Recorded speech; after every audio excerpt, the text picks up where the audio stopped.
Welcome to the Gruber Morning Show. This is the EV edition. I'm Pete Gruber. I'm Mark Schaffner. Good morning. Welcome, everybody. Yeah, and we've got a number of things to cover with you today. One of them is Lucid, and if you notice, I have a Lucid shirt on. Yes. That's because Lucid here in Casa Grande, Arizona, had a family day for all the employees. And there were tours through two different plants, the original AMP1 and then the expansion portion of AMP1. And anyway, there were 5,000 people in attendance. Now, picture this. You've got two gigantic plants that are just under 4 million square feet, hundreds of acres. And it was quite an impressive showing. And in the meantime, Lucid stock has been going crazy. So I want to throw up a picture. Could we throw up that picture, Jesse, that we talked about? And it turns out that someone was able to get a picture of the, well, it's coming up here, I suppose. What picture are you talking about? The PIF fund. PIF fund picture, okay. yeah, in Yes. the folder. And what we're going to show you here is the reaction from some of the people that are investing in Lucid, and it's actually pretty exciting news. What is I that? think so as 44% today at one point. Well, after being up 27% yesterday, it's been up as much as 12% again today. Mm-hmm. As of right now, let me check it real quick. It's at 368, which is up about 9% again today over yesterday. Right. Now, for those of you unaware, Lucid stock had really been down in the doldrums. They were delisted at one point a couple of months ago. Then it reached below $3, strong support level at $3, but it got down to $2.65 per share. And, nowhere near the atmospheric levels at Tesla, which is 200 something typically. This was $2.65. Yes. And anyway, no real news to support any of that. Are you having trouble finding the picture, Jesse? It's in the images folder. Yeah, I know where it is. We have a new studio drive, and it's taking me a second. Okay. All right. Okay. We changed hardware, I guess. Yeah, we had some hardware updates, technology changes. It's a lot of people have said different reasons why Lucid has been up. Martin Woods on YouTube, our first, has joined us today. He says, yeah, Lucid's up 27% yesterday, 11.8% today at time of writing after a buy rating from Motley Fool. That is one of the theories that's out there. Okay. Is that somebody from Motley Fool said, hey, this is undervalued, you need to buy it. There are other people that have talked about being short sold, that Lucid's has been shorted too much. 30% actually. Yes. And the average typically runs about 1.7, 1.8% for any stock to be shorted. So 30% is reminiscent of the early Tesla days when nobody thought Tesla was going to make it. Exactly. And the short sellers were having a field day with it, And so there's a chance of a short squeeze, and everybody has their own theories. Mm-hmm. Here are mine, actually, while we're waiting for this picture to come up. Sure. First, you were just talking about it. Lucid opened up 3 million square feet of new production capacity to the world this last month. Mm-hmm. And that phase 2 of their AMP1, which was opened on schedule, by the way, they've been talking for a number of years about how in early 2024 this would come online. It increases their production capacity fivefold. Mm-hmm. So they go from 800,000 square feet to 3.8 million square feet, just in time for the Gravity SUV production to really get started and get legs. Mm-hmm. Yesterday, another one of the theories that's out there, and I think probably has some validity, Lucid just entered into a 3-year agreement with a company called Ma'aden Rolling Company, or MRC. Mm-hmm. MRC is a wholly owned subsidiary of the Saudi Arabian mining company. So the Saudi Arabian Mining Company, which is another Saudi Arabian government-owned company, has said, yeah, don't worry about production supplies or supply chain issues for any of the stuff, any of the aluminum and stuff that you need to build your cars. We got that. Mm-hmm. And that's for at least the next 3 years. So it ensures a good, steady supply of raw materials. Lucid's biggest issue over the last couple of years has been their inability to just simply make cars. And one of the main things has been supply chain issues. Another one has been production capacity, that they haven't been able to totally ramp up their production. all right, we Those got two it. things have been solved now. I think social media is chiming in. What's wrong, I Jesse? said we got it. Okay, we got the image. And so, What we have here is the Saudi PIF fund anxiously watching Lucid stock today. Well, there you have it. You know, and I continue with that for a moment. So there's some strength in the company that's beginning to be revealed and emerged. oh, absolutely. And, and so these issues directly address that problem. And a third theory that I think has a little bit to do with it too, Peter Rawlinson and Lucid started talking this week with the opening of the new factory about how their next product on the line is going to be that midsize SUV that will compete directly with the Tesla Model Y, both in terms of size and in terms of price, being somewhere around $50,000. That's also getting people excited. So let me tell you what I saw while I was at this event Saturday. But before we do that, looks like we've got a number of comments here. From YouTube, Sammy Kamal says, "Let's go, Lucid family. Woohoo. Keep adding on to your..." They're changing the font. Hang on a second here. Yeah, sorry, I got a new dock. We're updating it just a little bit. Yeah, we have new equipment. We have a new server. So, yeah, it'll be clunky for a moment here. But he says, keep on adding to your Lucid positions, everyone. Stay focused and disciplined, hard work, dedicated together as one Lucid family. Goonies never say die. Okay. And then YouTube Highlander, welcome Highlander. He says, I bought as much as I could afford and I'm happy, and I'm a happy puppy, the Highlander. Oh, yes. Let's go, Highlander, Sammy says. Yep. And then again, Highlander, I do believe I am the viewer that mentioned Lucid lots of laps. The Highlander. Okay. And lest we forget, like Highlander always likes to say, kindness is always free. It's always free. Yes. So here's what I saw, folks. And of course, there were 5,000 people in attendance. There were hundreds of acres, 2 gigantic buildings, people everywhere, social media people, all of that. And what I began to look for as I took a tour of both factories, by the way, one took like 20 minutes, the other one was 40, 45 minutes or so. Okay. They were that large. I'm not new to this. When I worked for digital equipment in the 70s and the early 80s, we had just under 1 million square feet, just south of us here, actually. Union over by Hills. Union Hills in the interstate. 2500 West Union Hills, and I helped them relocate from Earl Drive downtown and like Indian School up here to this new plant. So I'm somewhat familiar with developing and building out a production and a manufacturing facility. And of course, digital equipment was number 2 computer manufacturer, making mainframes. And our function here in the state of Arizona was making dumb terminals, line printers, video terminals, and the LA-36, which was the equivalent of a futuristic teletype, all electronic, a keyboard-driven device.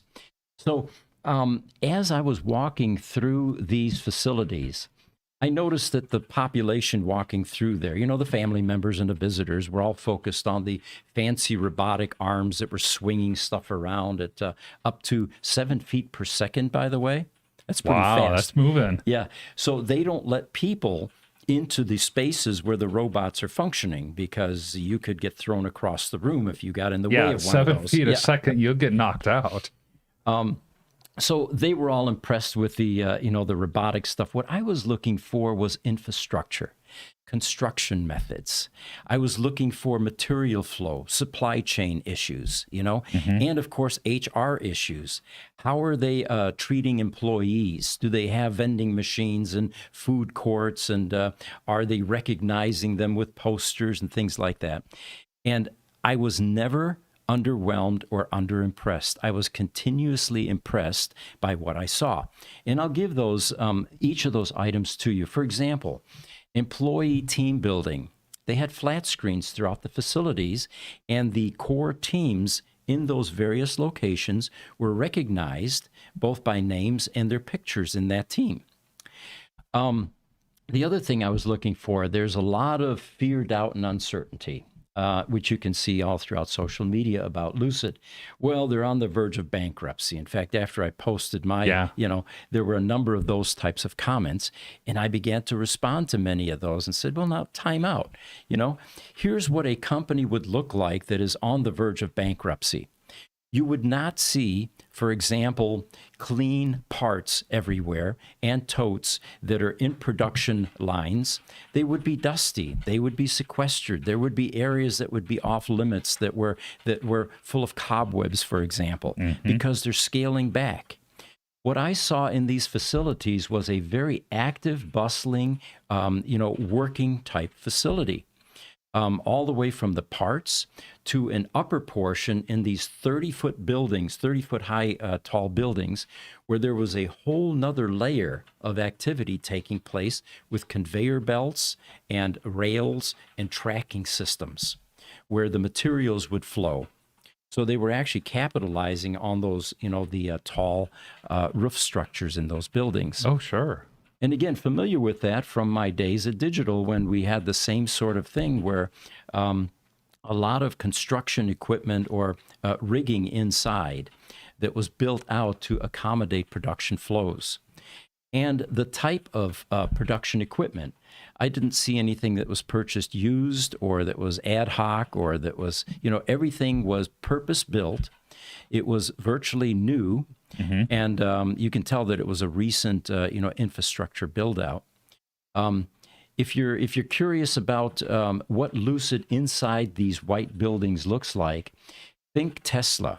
What you see often as you see the interior of their production facilities, and you'd be hard to distinguish one from another if you were inside these Lucid buildings. So it's one of those beautiful, clean, pristine type of work environments with the cars starting to roll off the line and the work going on. Exactly. Yes. That would have been quite a thing to see. Mm-hmm. So again, the staff there. Occasionally, I would get near someone that was that worked there, and then by asking them questions, I was lucky enough to get an engineer that was chiming in about half of a car that they had mounted on a wall inside there, showing the construction of the vehicle. And I would ask questions like, why does the running board by the door have like an egg crate arrangement? He says that's for additional strength, kind of like Bucky Fulminster's geodesic dome. Oh, yes, yes. When you have other angles and bends, even though it's more expensive and more production work, it strengthens that membrane or that structure. Sure, okay. Then we talked about the layers. There are actually 7 layers on the side of the car that are laminated together.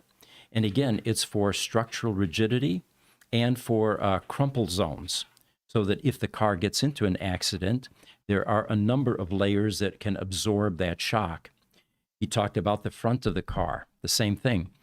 One thing I did see, however, unlike Tesla, which now has fully adopted the gigacasting method. Yes. And, the backstory on that simply is, according to legend, Elon was looking at one of his kids' little toy cars.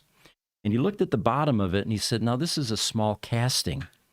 Why can't you scale this and do this on an entire car? And that's what started their foray into doing gigacasting, went to that company in IDR, I think, in Italy. Right. And they are now casting. The Lucid Gravity that I saw, there was a frame without any of the attachments, the doors and the interior and all that, but you could see the frame being how it was constructed. And in that frame, I did not see a giant gigacasting. In fact, it was a combination of stamped metal, or stamped aluminum in this case, extruded aluminum, and some cast parts, all of which now had to be fastened together with either nuts and bolts, studs, rivets, or an industrial epoxy. Okay. So I suspect that in Lucid's future is going to be also a type of gigacasting method because it reduces labor tremendously. I can imagine that at some point they would do that, and I could see why they might not do that to start with gigacasting being such a brand new technology. they're a new company that's just trying to learn things. And it's easier to learn based on tried and true processes that have been around for 100 years than it is to learn how to build a car and how to do it in a way that nobody else has ever built it. Good point. Good point. Looks like we have a bunch of people chiming in. Do you want to grab those? I'll get to the next topic. Absolutely. So we've got Highlander on YouTube saying, "Go Corey, Steuben." And then Instagram has LA Danks too. Says, "I still can't get past the sunglasses." And so Highlander loves Lucid, has the little heart emoji, the fire emoji, and the 100% behind Lucid.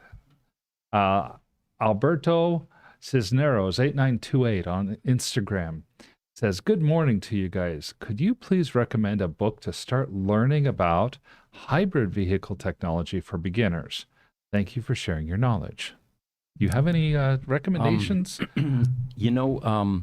Our push into the EV space was not through hybrids, although for a brief time we repaired hybrids. Remember the Priuses that used to come in? Yeah, the battery problems. What they were facing was you had an owner that had their car for 5 to 8 years, and suddenly they were faced with a $5,500 to $6,000 battery replacement. Yep. Which is quite repairable. You don't have to change the 1,000-pound battery, basically. You can, in this case, it weighed less, but we were able to repair those. But try as we may, we found no periodicals, no books had been written at that time that would guide us in any of these repair processes. And what we found was that on-the-job training was really the only way that we were able to gain any competence with this. The same was true with the Tesla Roadster. Right. Tesla was not going to share their documentation, schematics, test point drawings, so yeah, it's tough. But what I do recommend is we have a YouTube channel, Gruber Motors, and we've done 1,100 videos now. Some of those will be educational, and they will show you what goes on inside the car. Ramon Hurt on YouTube says, "Wake me up when Lucid is no longer a penny stock." Good point. Yeah, that's a good point, Ramon. I think of Lucid and Rivian as almost like as siblings, where they're the startup EVs that, in my mind, are the ones that are going to have the best chance to succeed. Rivian is doing it. They're producing vehicles. They've got the contracts. The revenue's starting to come in. Lucid has the funding. More than Rivian, more than Tesla had when it was a startup. Tesla is at the top of the heap.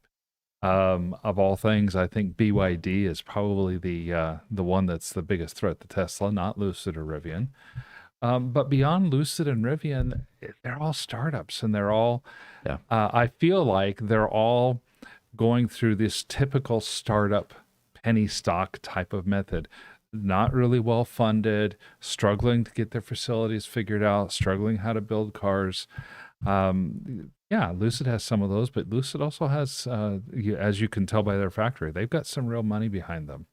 That's the critical difference. In fact, that was one of the things I pointed out on some of those social media points. There's a big difference between Lucid and some of the other Johnny-come-lately EV producers that are trying to make a splash. It's a very predictable process. All of them are going to go through cash burn. Now, the critical difference is, will the investors hang in there? And as I pointed out, if you've got VC money and angel investors and shareholders, their patience isn't anywhere near like the Saudis with the PIF fund, who realize that this type of an effort is their second act. Right. They are about to go out of business with fossil fuel, and they desperately need a second act. And why not stay in transportation, in the most cutting edge version of transportation, which is electric vehicles? Yeah, and now you add to it that they're supporting their own mining industry as well. It just makes a whole lot of sense. Yeah. There's a question that came up I wanted to share, since we're on this topic of Lucid and staying power and, their success, future success. And so this article says, frequently people ask why Peter Rawlinson, Lucid, doesn't launch a more affordable car model before introducing the expensive ones. Perhaps a smaller SUV that could potentially outsell the Gravity. Well, the answer to this question is quite straightforward, they say. In an interview in 2018, Peter Rawlinson addressed this concern, noting that producing cheaper cars in large quantities would be more costly than manufacturing and selling the more expensive models. Now, he goes on, this strategy is based on maximizing profits with a minimum quantity of models sold. He further explained that if he were to secure a loan for producing these more affordable models, it would require seeking a $5 billion investment rather than the $1 billion investment to initiate the company, which at that time was nearly impossible. So it sounds like what you're saying is, it's been well documented in 2023. Lucid was losing about $330,000 per car or so. And that was with a little over, the $1 billion investment type of thing. If you have 5 times as much investment, then you might have 5 times as much loss. Right. Good point. Yes. Ramon and Highlander are having kind of a conversation on the side with us as well. Let's catch up on that real quick.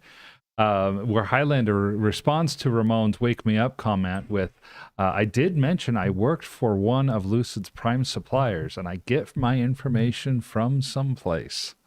The Highlander? Okay. The Highlander. Then Ramon's response was, Lucid doesn't have a production problem. They have a demand problem. I agree in that a high-priced luxury sedan is not going to have as much demand as most other cars. What's the most, and this might be for one of you guys over one of our research team too, what's the highest number of Model S's that were ever sold in a single year? You guys know that? So I'm going to guess it's somewhere around between 15 and 17,000. Mm-hmm. Okay. That's not very much demand. In a year? In any given year. In 2015, they sold over 50,000. Okay, Cass. Thank Okay. you. So they had a year of good sales in 2015 for the Model S, and it had become kind of a thing there. I'm interested to learn that. So Highlander's response to Ramon was, not for long, Ramon, not for long. The demand issues are about to change. To us and to me on that one, we're already building the parts. The insiders at Tesla are highly optimistic about this Gravity, this new vehicle that is going to basically replace these higher, more expensive Lucid models. But let's not forget the fact that even if nothing changes, the demand remains where it's at. They continue to produce the higher price versions. The real question here is, will the people backing Lucid be patient enough to wait for the Gravity? Well, yes. Why wouldn't they? After this hefty investment, and let's put some numbers on the table. Okay, $1 billion is what Peter said that it would require to start up this operation. Yep. It was probably more than that. I don't even know what that figure is, but let's go $1 to $5 billion. We're talking about the Saudi Investment Fund, which has $765 billion in reserve. And you mentioned that they're investing in a number of other types of companies. And how much was that? Yeah, in 2023, the Saudi's Public Investment Fund put $31.6 billion in investments on the table with 49 different deals. They're actively trying to grow this fund, and they've chosen Lucid as one of the areas where they want to grow. I don't think they are interested in losing some $3 billion off of their fund. That's about the amount they've invested in Lucid so far themselves. When they know that they control 60% of the company, they can help guide how the company goes, and they know that they can afford to be patient. Sure. This particular article that I started with goes on here, and then they talk about Tesla a bit. And this is a fact, they say. Tesla's near bankruptcy experience during the Model 3 production ramp-up was a multi-year period, not a single specific year. While the most critical phase lasted from mid-2017 through 2019, the financial strain and production struggles stretched on for some time. This is all something that was admitted later on by Elon in 2020.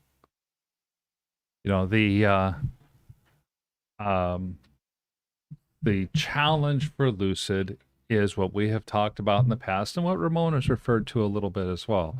Ramon says they only made around 8,000 cars last year, and they didn't even sell 2,000 of them. I mean, every company, as they're growing, they're going to be producing more cars than they sell. I get it. Mm-hmm. A lot of people are putting an awful lot of stock, or a lot of no pun intended there, into the idea that the Gravity is going to be a hit. If the Gravity is not a hit, if it falls flat on its face, Lucid could have some serious problems ahead. Right.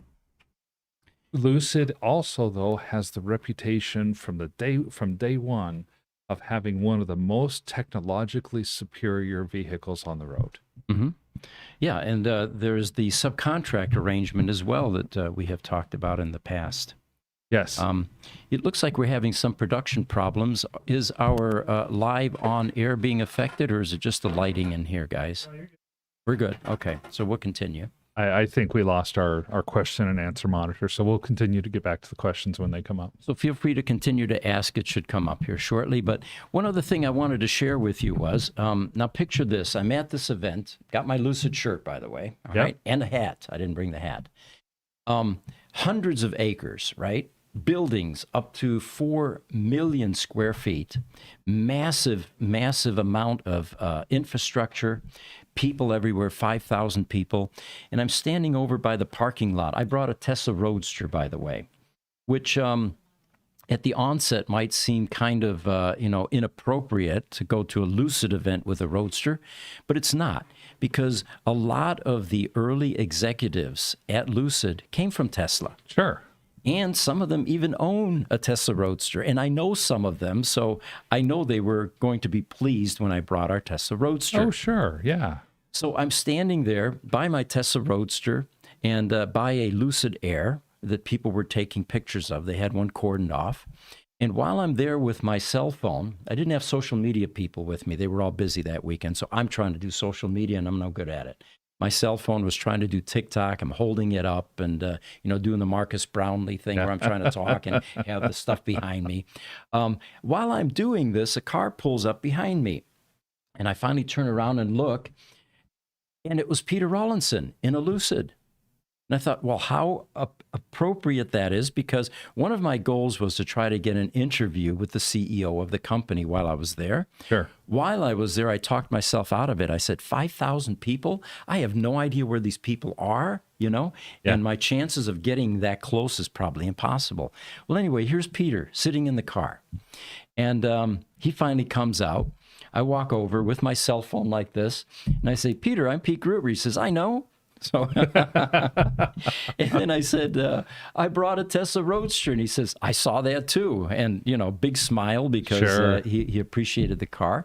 And then the funniest one was when I said, and I'm here because my son works here. He says, I know, you guys have the same name. So anyway, he immediately was converged upon. People wanted autographs of their little, Hot Wheels cars and sure. selfies being taken. So I quickly told him, I said, we can pick this up later at some point, Peter. We're trying to get an interview with him at this point. But it was completely unexpected and coincidental that I was able to, get with the CEO while I was there. Well, I'm hoping we can get that interview sooner rather than later. We've got a couple more questions. Sure. Why don't we go to Highlander says to Ramon, I would not spend my hard-earned money if I didn't know the next vehicle was going to knock it out of the park. So Highlander is kind of putting his money where his mouth is. He said he's bought Lucid. Ramon says that's what all investors have been saying about all the stocks that they buy. Which companies actually make money, though? Yeah. Rivian has actually been executing. Lucid, not so much. Fair point. And Highlander even agrees. He says, yep, the affordable car will be coming from Lucid, though. And then he says to Cass, Highlander says, thank you for the info, Cass. No problem. I have another one that's even higher from 2017. Yeah, what is that? The Tesla Model SX. Could not find any for the S, the plain S, but it was 101,000. Over 101,000 sold. That's impressive. Mm-hmm. Thank you. I appreciate that information. So that kind of blows my theory out of the water that Tesla never sold a lot of Model S's in 1 year. Mm-hmm. YouTube Sammy Kamal says, I love your Lucid shirt and shades, Pete. Oh, thank you. It's the wrong color. I usually wear black, so I wear a black one underneath. But yes, yeah, yes. It works. It works. You don't blend in the background very much. Highlander, I totally agree, Sammy. I love the shirt. And then Puppy53142 on TikTok says, yeah, that's because they don't rebuild state-of-the-art new cities for other countries. Talking about the Saudis, I believe. I they're think doing, so. I mean, they have transformed that desert wasteland over there. You think about it, over the last 50 years or so. Oh, yeah. Yeah, I'll pull up the picture of that meme. That's a common thing out there. It shows what it looked like in the 80s versus what it looks like now. And I think we have, the tallest building now is there as well, or close to Burj it. Khalifa. Yeah. Yeah, And there's a ski resort in the desert. They air condition the heck out of that, probably using fossil fuel at this point. We got to get them into alternative energy. Yeah. For years, Casa Grande, it's 90 miles south of us. You know that. And Casa Grande was the place that you stopped on the way to Tucson to buy something at the factory outlets because that's all that there was. Mm-hmm. Yeah. And that's it. There was nothing. And now Casa Grande is so different. It's becoming a car mecca. There you go. In fact, one of our customers owns chunks of land there, and one of his goals was to put a racetrack up. Yeah, there we go. Look at how that's Dubai 1980 to now. So the question was, why aren't they doing it for other countries? Well, they have their own country to improve. And, yes. And they have some money to spare and money to spend. But the fact that they're investing in other functions like Lucid is commendable. Yeah. And into alternative energy. Let's not ignore that fact that here's a company that made their hundreds of billions in fossil fuel, Yes. which we all understand is damaging the planet. One of the ways to redeem themselves is to get something like a Lucid operation started where they're getting involved in alternative energy. Yeah. And although you would not and really kind of could not have known ahead of time, doesn't it just make complete, total sense that Saudi Arabian's mining company is now producing raw materials for Saudi Arabian's car company? Yeah. And Lucid also has a factory there, by the way. We don't have a Yes. picture of that here today, but so the investment is not just in Casa Grande. And remember, they're 4 million square feet here. That is a sizable manufacturing operation. Can we throw up a picture, guys? Are we okay again? Yeah, I mean, it's just going to take me a sec, but yeah. Okay. We want to throw up the last Bugatti built. And this is an interesting article.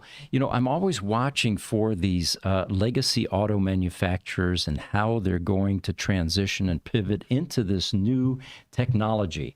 Because remember, it's mandated by governments. Many of the governments won't allow them to manufacture anything after 2035. This is one of the most beautiful exotic cars on the planet. This is a dual 8-cylinder engine car. A friend of mine here in town had one. And the clubs that I was in were the Ferrari, Lamborghini, McLaren clubs, and Pantera. These were all pretty over-the-top cars. The Dodge Viper, even, Yeah. But this car just was light years beyond any of these cars in terms of performance and, of course, expense. I think Rob paid $2.2 million for his Bugatti Veyron. Ooh. And that was in 2010, I believe. But anyway, let me read you this article.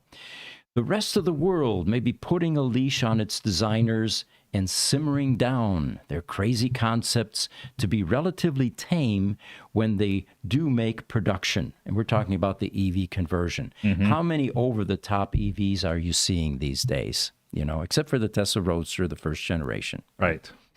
But Bugatti does things differently. Welcome the latest set of images for its forthcoming W16 Mistral hypercar. And this, by the way, is still a fossil fuel burner. This is not a hybrid. This is not an EV. This is their last splash, their last attempt to stay relevant in the ICE world. And they say jaws are still needing lifting from the floor also. This is Bugatti's first roadster since the Veyron Grand Sport Vitesse back in 2012, and will be the French Marquis' last ever purely ice-powered thoroughbred. Unless a really rich person comes along and asks for a one-off, they say, and then their friend asks for another. But that really, truly will be the last one, maybe. It's a beautiful car. I happened to see some images of a black one online, and looking at the front and looking at it from the back. It reminded me a little bit of what the world might look like if you took a jet engine and put 4 wheels and a seat on it. but artistic and beautiful, not ugly like that might be. Right. It's such a fast car, but it really is a beautiful vehicle. The friend I was telling you about here in town actually took his car to Switzerland, Germany, on a test track, over a 5-mile test track. And they're able to uncork the performance so you can go over 250 miles an hour. Okay. He took his car up to 254 miles an hour and got a jacket and joined that club. Oh, my God. Can you imagine the expense involved in something like that? Oh, my gosh, that's just something. Tires on this thing, they don't just have air in them. It was either a liquid or, I forget now, it was pretty exotic. Sure. One of our vendors who rebuilds shocks actually rebuilds Bugatti shocks. They're sent in from all over the world. And it has 6 shocks in the Bugatti Veyron, for example. And they cost, the combination is over $120,000 for a set of shocks. Oh. Which, of course, for most people would be a luxury car, the entire car. Yeah. Yeah. I mean, do I want my, Lucid Air Sapphire, or do I want shocks for my Bugatti? Yeah. Another news item here. Tesla announces a new semi-factory. And this apparently is at Giga, Nevada. What you'll find is that there are people that camp out at these facilities, like, Giga, Texas, for example. Drone shots are quite common, happens in China as well. And as difficult as it is for the manufacturers to try to keep a lid on things that they're not ready to announce yet, these types of detectives will actually unearth activity. And that's what happened in Giga, Nevada. Drone footage apparently is now revealing that a parking lot has hundreds of trailers. So something's being stored in the dirt. Then there's another portion of dirt which has earth-moving machinery that is grading and getting ready for something. They don't think, the speculation is that it will not be an additional factory, because the original permits for Giga, Nevada were an expansion to the main building. Right. But since there's a parking lot adjacent to the building, the belief now is that this earth-moving machinery is going to relocate that parking spot so that Giga, Nevada can be expanded. Because they probably already have all the permits and stuff in place. Tesla's announced it already. And I think a big part of this is, if you remember, just recently Panasonic announced a large expansion in their capability to produce the 4680 battery cells that Tesla uses in the long-range Model Y, in the Model 3, and in their Tesla Semi. Okay, all right. Now, the plan originally was to add 4 million square feet. Now, remember, we talked about Lucid earlier. These 2 large plants are just under 4 million square feet. And having been there, I can safely tell you that it is a massive undertaking. You can't walk in any reasonable length of time just within even one building. It's that large. That's something else. So it turns out that Tesla Semis had a great year in 2023, and it looks like Tesla is going full bore into the semi production. Did we happen to find out how many semis were sold in 2023? I don't have it in this article. We'll take a look at that. Social media, fact checkers. All right. Then we have an article about the Boring Company. The proof rock assembly is underway at Giga, Texas. And again, a few more images were snapped through chain link fences and drones and, some clandestine photos. And videos are coming too, they claim. But the suspicion is that there will be tunneling under Giga, Texas. And we have a picture to post up here. It's called Proof Rock Tunnel, guys. The expectation is that vehicles could be shuttled between buildings, because Tesla has quite a few buildings now in that area, instead of overland through these tunnels. And what it would essentially look like is what you're seeing here. Could be a far more efficient way to transport things. It looks like that the tunnel that they're preparing is 1,000 feet. It's capable of chewing through 7 miles of dirt per day. But what slows it down, I didn't think of this, is the dirt removal. Even though this round proof rock, boring machine can generate that much dirt, what do you do with it when it comes out? Because it's 178 tons per day of dirt. So it's going to slow things down a little bit. 180 tons of dirt, per day. So that's a lot of dirt to move out of the way. I was reading a little on this too, and found that they're going to be looking to put a tunnel in between the two facilities, possibly underneath a highway that's between the facilities. That makes perfect motivational sense.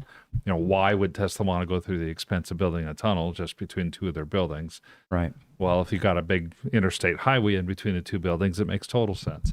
Think about the water. There's a problem there. Yeah, now that you mention it, because the depth to which they're tunneling to, they're hitting clay, and there's a lot of water retention in that clay, apparently. So there's going to be a large amount of pumping taking place to keep the water out of these tunnels. Yeah, that's they said that the tunnels may be as much as 10 feet below the water table of the area. So it's going to be a significant engineering challenge to keep these tunnels open and traversable. I'm sure that they'll be up to the challenge, though. Yeah. What's amazing in Europe is there's the Channel, of course, which connects France and Great Britain. But we took that one day, and I just couldn't get my head around the fact that you can actually start going underground, and now you're going below the water.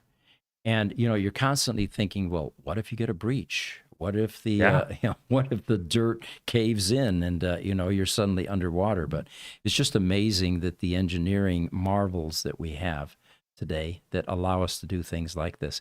And I don't think this tunneling is new, because if you think about it, some of the European cities that have had subways or the equivalent of that, this has been going on for 100 years or so. Yeah, it's definitely not a new technology, and so that's kind of cool to see.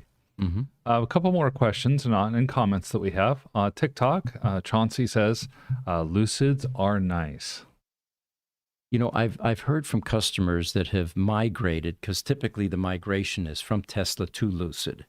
It's going to be ICE to Lucid as well, but the ones that have migrated from Tesla, you get varying reports, but a common thread tends to be it's a bit more luxurious on the interior. It's a bit better crafted.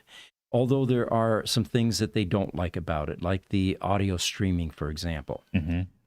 Serviceability. One of the recent ones that I became aware of, the Lucids and the Teslas have cameras. Well, to change a camera on a Tesla, you just go in a service center, they pop in a new one, and you're set to go. Apparently, the Lucid has to be on perfectly level ground, so that requires service center type visit. Okay. And then you have calibration problems, and they're like 7 cameras. So there are differences. Definitely. And then, of course, the range is better with the Lucid. Oh, yeah. And people are going to love that. EV Stop on YouTube says, hope the best for Lucid, but it's just too expensive. Yeah, buy the stock, not the car. Yeah, that's what I would say. Although we can't give investment advice because we're not professional investors. It's not investment advice. Remember that, though, in the early days of Tesla, people said if you would have taken the $70,000 that you put into a Roadster and put it into stock back then, Yeah. You'd have made like 9 figures. Yeah. Oh yeah, absolutely. And Highlander has a couple of comments for us as well. He says, he says, I'm a long-time viewer, so Pete, this is not investment advice, but you know my work history. Buy Lucid. Okay. And then he says, my niece was in awe that said, oh yeah, I know Pete Gruber's people, and they're really nice.